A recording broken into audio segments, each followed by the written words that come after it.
بسم اللہ الرحمن الرحیم۔ محترم ناظرین، السلام علیکم۔ یہ داستان ہے ایک بڑے تاجر کی جو کہتے ہیں کہ میں حج کے سفر میں تھا اور ایک تھیلی جس میں تقریباً 3000 دینار اور زر و جواہر تھے میری کمر سے بندھی ہوئی تھی۔ راستے میں ایک منزل پر قضائے حاجت کے لیے بیٹھا تو وہ تھیلی کھل کر گر گئی۔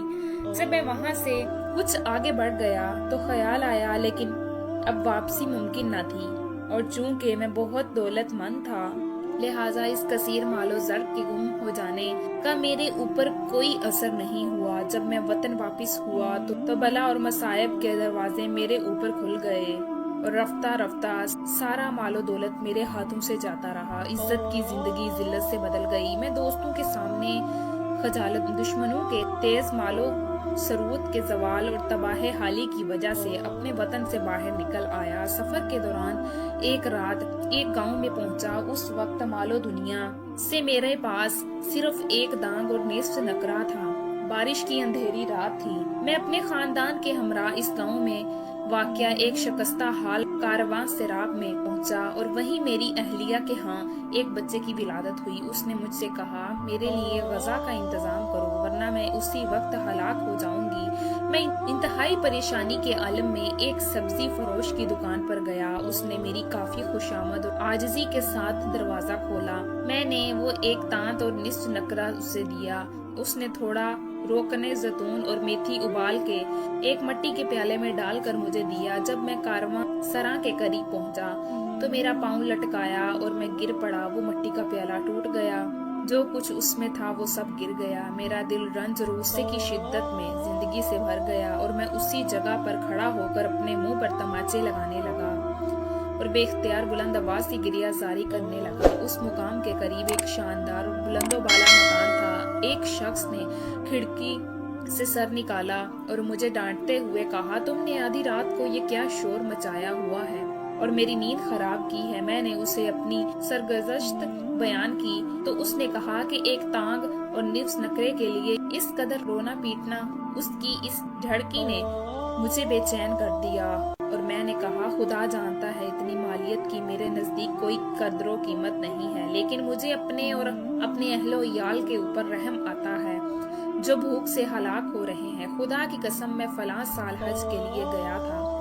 اس وقت مجھے ایسی فارغ البالی حاصل تھی کہ غلام دل پر میری ایک تھیلی جس میں 3000 دینار اور زر و جواہر تھے گم ہوئے، لیکن اس کا میرے اوپر کوئی اثر نہیں تھا۔ خدا سے ڈرو اور میری سرکش نہ کرو۔ جب اس نے یہ بات سنی تو کہا، اس تھیلی کی پہچان کیا ہے؟ میں پھر رونے لگا اور کہا، یہ کیا ہے؟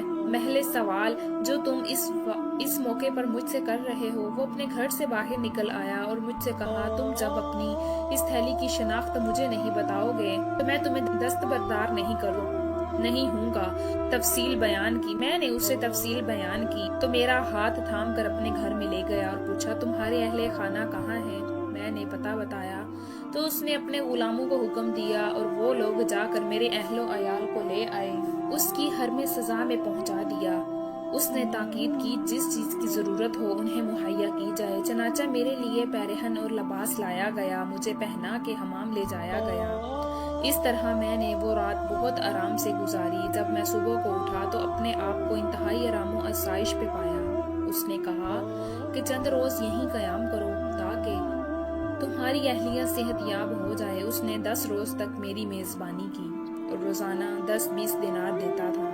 اس نے ابتدا میں میری جو سرکش اور استحاضہ کیا تھا، اس کے بعد اس قدر لطف مہربانی مجھ پر، مجھے حیرت تھی کہ اس کے بعد اس نے کہا کہ تمہارا پیشہ کیا ہے؟ میں نے کہا کہ ایک تاجر آدمی ہوں اور لین دین میرا پیشہ ہے۔ اس نے کہا کہ میں تمہیں سرمایہ دے رہا ہوں تاکہ میری شرکت میں خرید و فروخت کرو، اور اس کے بعد 200 طلائی دینار لا کر مجھے دیے اور کہا، یہی رہ کر خرید و فروخت شروع کرو۔ میں بہت خوش ہوا اور تجارت میں مشغول ہو گیا۔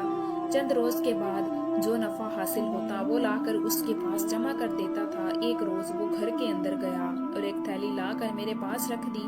میں نے دیکھا تو وہی تھیلی تھی جو سفر حج میں مجھ سے کھو گئی تھی۔ انتہائی خوشی کی وجہ سے مجھ کو غش آ گیا۔ جب میں ہوش میں آیا تو کہا اللہ اللہ، یہ تو وہی تھیلی ہے جو مجھ سے مکہ معظمہ کے راستے میں گر گئی تھی۔ اس نے کہا کئی سال سے اس تھیلی کی نگہداشت کی زحمت میں مبتلا ہوں۔ جس دن تم نے اس کی شناخت بیان کی تھی میں نے چاہا تھا کہ تمہیں واپس کر دوں، لیکن یہ خوف پیدا ہوا کہ تم کہیں خوشی سے مر ہی نہ جاؤ، لہٰذا آہستہ آہستہ تمہارا مال تم تک پہنچایا۔ آپ اپنی تھیلی لو اور مجھے معاف کر دو۔ میں نے وہ تھیلی لے کر جو کچھ قرض میرے ذمہ تھا اسے ادا کر دیا، خدا کا شکر ادا کیا۔ پھر اس نے شکریہ ادا کرنے کے بعد اپنے وطن واپس ہوا اور اسے روز سے فراغی اور فارغ البالی کے دروازے دوبارہ مجھ پر کھل گئے۔ یقیناً ان یعنی سختی کے ساتھ آسائش ہے۔ ایک عابد جن کا نام لبیب تھا بیان کرتے ہیں کہ اپنی ایام جوانی میں ایک روز میں نے اپنے گھر میں ایک سانپ کو سوراخ میں داخل ہوتے ہوئے دیکھا تو اس کی دم کو پکڑ کے طاقت کے ساتھ کھینچا تاکہ اسے باہر نکال کے مار ڈالوں۔ اچانک اس نے اپنا سر باہر نکال کر میرے ہاتھ میں کاٹ لیا۔ اس کے بعد میرا ایک ہاتھ شن اور ناکارہ ہو گیا۔ کچھ مدت کے بعد دوسرا ہاتھ بھی شل ہو گیا۔ ابھی زیادہ زمانہ نہیں گزرا تھا کہ دونوں آنکھوں سے نابینا ہو گیا اور میری زبان بھی گم ہو گئی۔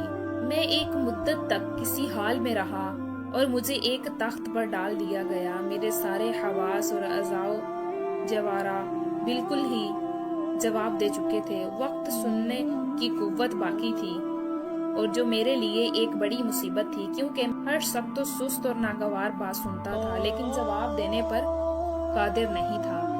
اکثر اوقات میں پیاسا ہوتا اور کوئی شخص مجھے پانی نہیں دیتا تھا۔ اکثر اوقات میں سیراب ہوتا اور زبردستی میرے حلق میں پانی ڈالا جاتا تھا۔ میں اشارہ بھی نہیں کر سکتا تھا۔ اسی طرح کافی دفعہ میں سخت بھوکا ہوتا تھا اور کوئی شخص مجھے غذا نہیں دیتا تھا۔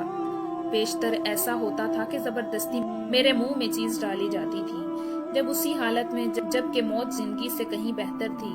ایک سال گزرا تو ایک عورت میری زوجہ کے پاس آئی اور پوچھا کہ لبیب کیسا ہے؟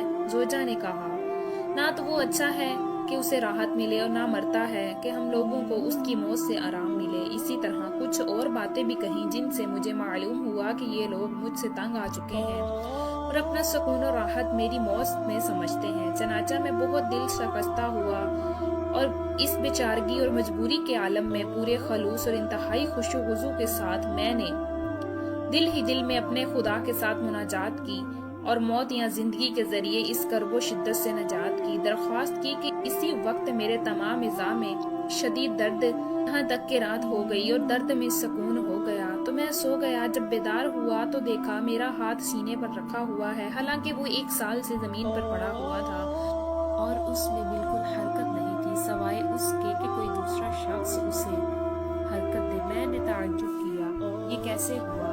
میرے دل میں آیا کہ ہاتھ کو ہلا کے دیکھوں، چنانچہ اسے ہلایا اٹھایا اور پھر سینے پر رکھا۔ دوسرے ہاتھ کو بھی حرکت دی، پاؤں کا بھی امتحان لیا اور بالآخر اپنی جگہ سے اٹھ کے تخت سے نیچے اتر آیا اور مکان کے صحن میں پہنچا تو میری نظر آسمان کی طرف گئی اور 1 سال کے بعد ستاروں کا مشاہدہ کیا۔ قریب تھا کہ میں خوشی سے مر جاؤں۔ میری زبان سے بے اختیار یہ کلمہ جاری ہو گیا، یا قدیم الاحسان، اے قدیم الاحسان کرنے والے، تیرے لیے حمد یعنی تعریف ہے۔ بے شک تنگ دستی کے بعد خوشحالی اور بیمار کے بعد تندرستی عطا کرنا صرف اللہ تعالیٰ کی ذات کے ہی ہاتھ میں ہے۔ دعا ہے کہ اللہ تعالیٰ ہر تنگ دست کو خوشحالی اور بیمار کو صحت و تندرستی عطا فرمائے، آمین۔ امید کرتی ہوں کہ آپ کو ہماری آج کی ویڈیو اچھی لگی ہوگی۔ اگر آپ کو ہماری ویڈیو اچھی لگے تو ویڈیو کو لائک کیجیے اور مزید اس طرح کی ویڈیوز دیکھنے کے لیے ہمارا چینل